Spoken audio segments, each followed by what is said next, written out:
ఉదయమున నీవు ఎవ్వరినీ కలుసుకొనక ముందు ప్రభువును కలుసుకో. నీవు ఎవ్వరినీ చూడకముందు ప్రభువును చూడు. నీవు ఎవ్వరితో మాట్లాడకముందు ప్రభువుతో మాట్లాడు. నీవు దేనిని వెదకకముందు ఆయన రాజ్యమును నీతిని వెదకు.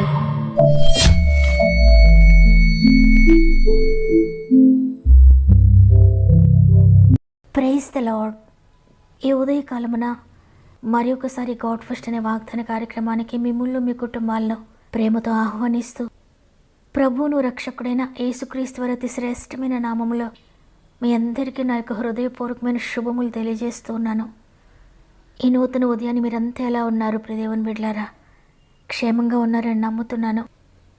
దేవుడు తన కృపచేత గతించిన వారమంతా తన రెక్కల చాటున మనల్ని భద్రపరిచి ప్రతి పరిస్థితిని దాటించి మరి ఒక వారంలోనికి సజీవులుగా మనల్ని నడిపించారు. అందుని బట్టి దేవుని స్తుతిస్తూ ఉన్నాను.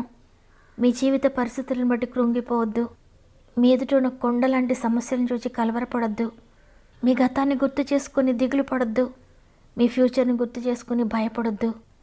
ప్రతి విషయాన్ని, అది చిన్నదైనా పెద్దదైనా, మీకు సాధ్యమయ్యేదైనా మీకు సాధ్యం కానిదైనా ఎటువంటిదైనా మిమ్మల్ని ప్రేమించి నడిపిస్తున్న దేవుని చేతులకు అప్పగించుకోండి. ఆయనకు అసాధ్యమైనది ఏదీ లేదు. సమస్తాన్ని సాధ్యపరచగలిగిన గొప్ప దేవుడు. ఈ వారంలో మీరు ఏ పనులు చేయాలనుకుంటున్నారో ప్రతి దానిలో దేవుడు తోడేండి నడిపిస్తాడు. ధైర్యంగా ఉండండి. మీరు ఏ సమస్య గుండా వెళ్తూ ఉన్నా మీ ప్రార్థన విన్నపములని తప్పక నాకు తెలియచేయండి కామెంట్ ద్వారా.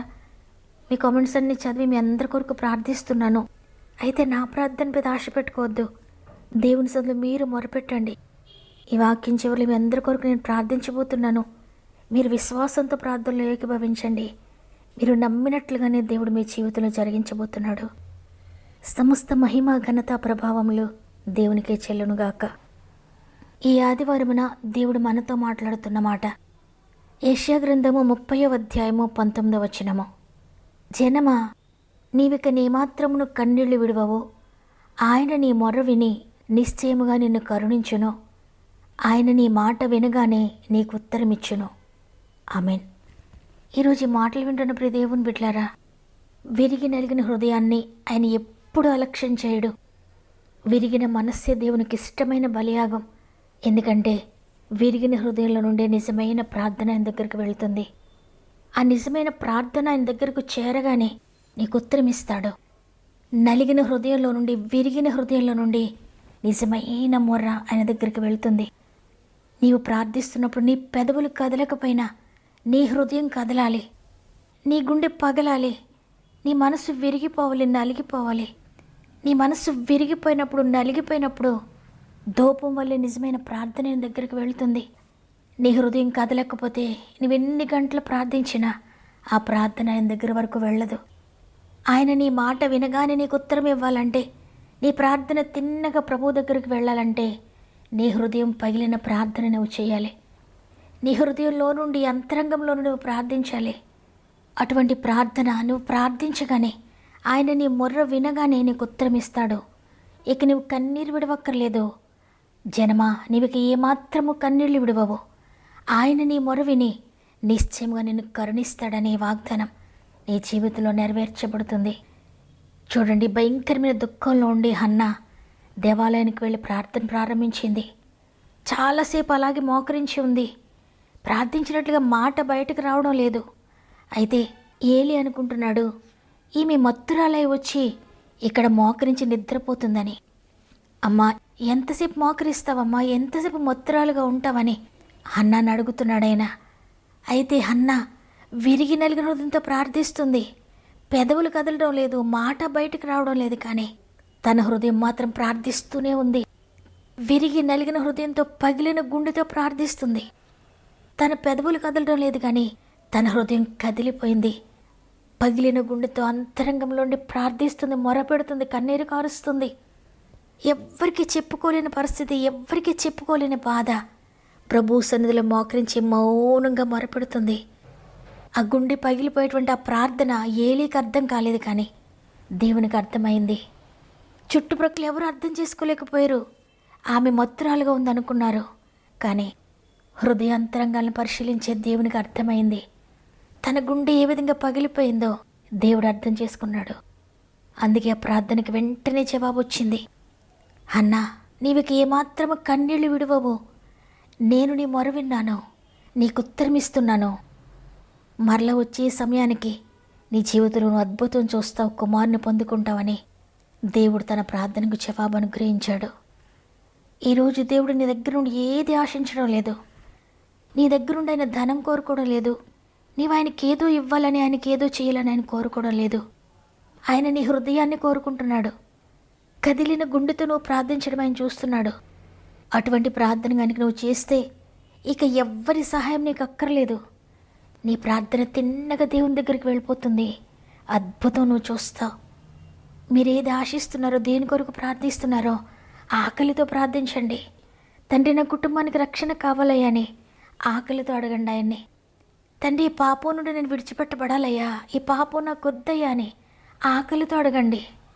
నా జీవితంలో నీ సమస్యను నేను భరించలేనయ్యా, ఇక ఈ నిందలు భరించలేనయ్యా, ఈ భారాలు నేను భరించలేనయ్యా అని హృదయం పగిలి ఆకలితో అడగండి ఆయన్ని.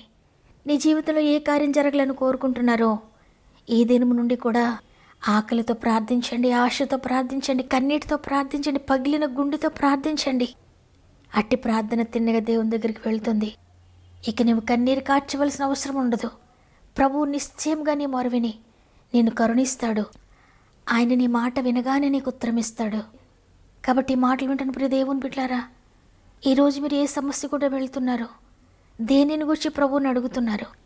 ఎన్నో సంవత్సరాలుగా ప్రార్థిస్తున్నాను కానీ కార్యం జరగలేదు అనుకుంటున్నారా? అయితే ఈరోజు హన్న ఏ విధంగా ప్రార్థించిందో పగిలిన గుండెతో, అయ్యా అటువంటి ప్రార్థన నాకు నేర్పించండి అయ్యా, పగిలిన గుండెతో నేను ప్రార్థించాలయ్యా, నా గుండె లోతుల్లో నుండి నేను కదిలిన గుండెతోనే ప్రార్థించాలయ్యా, ఆకలితో ప్రార్థించాలి తండ్రి. పరిశుద్ధత కొరకు ఆకలి కలిగి ఉండాలయ్యా, నీతి కొరకు ఆకలి దప్పిక కలిగి ఉండాలయ్యా. ఆకలితో ఆశతో మేము అపేక్షిస్తూ ప్రార్థించాలి. అటువంటి ప్రార్థన మాకు నేర్పించండి అయ్యా అని ఈరోజు మనందరం కూడా ఆయన సన్నిధిలో మోకరిందామా? కట్టెలేమో పేర్చి బలిపీఠాన్ని కట్టానయా,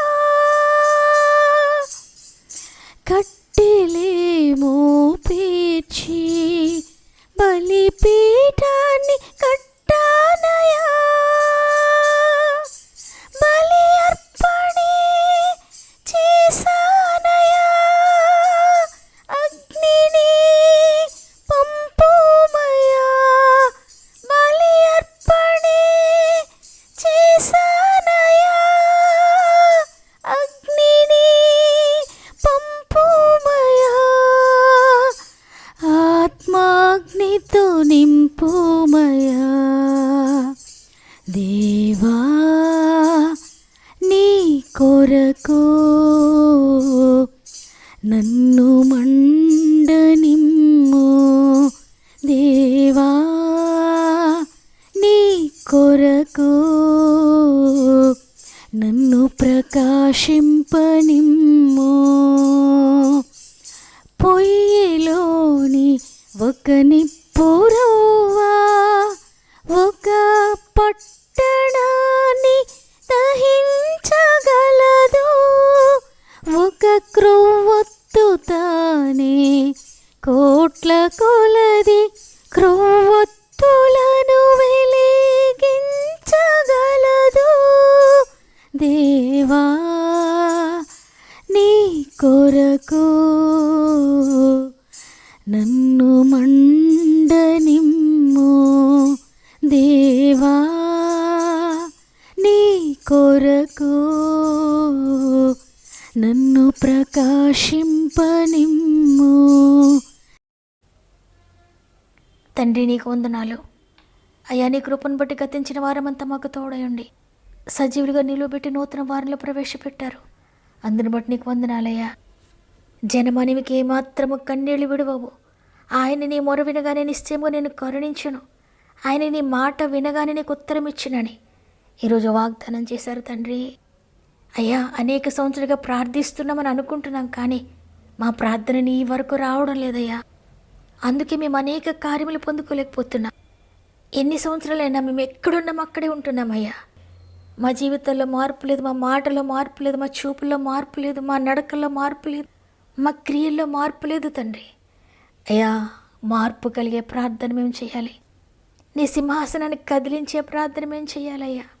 నీ చేతిని కదిలించే ప్రార్థన మేము చేయాలి. నీ హృదయం కరిగిపోయే ప్రార్థన మేము చేయాలి తండ్రి. నీ చూపు మాపై పడేటువంటి ప్రార్థన మేము చేయాలి తండ్రి. పరిశుద్ధతకు మా హృదయం పగిలిపోవాలయ్యా. నీతి కొరకు మా హృదయం పగిలిపోవాలి తండ్రి. పగిలిన హృదయంతో మేము ప్రార్థించాలి తండ్రి. అట్టి ప్రార్థన మాకు నేర్పించండి. మా ఆత్మీయ కుటుంబంలో ఎవ్వరూ కూడా అలవాటు ప్రార్థన చేయకూడదు, పేరుకు మాత్రం ప్రార్థన చేయకూడదు, తప్పదన్నట్లుగా ప్రార్థన చేయకూడదు, దేవుడు శిక్షిస్తాడేమో అన్నట్లుగా ప్రార్థన చేయకూడదు.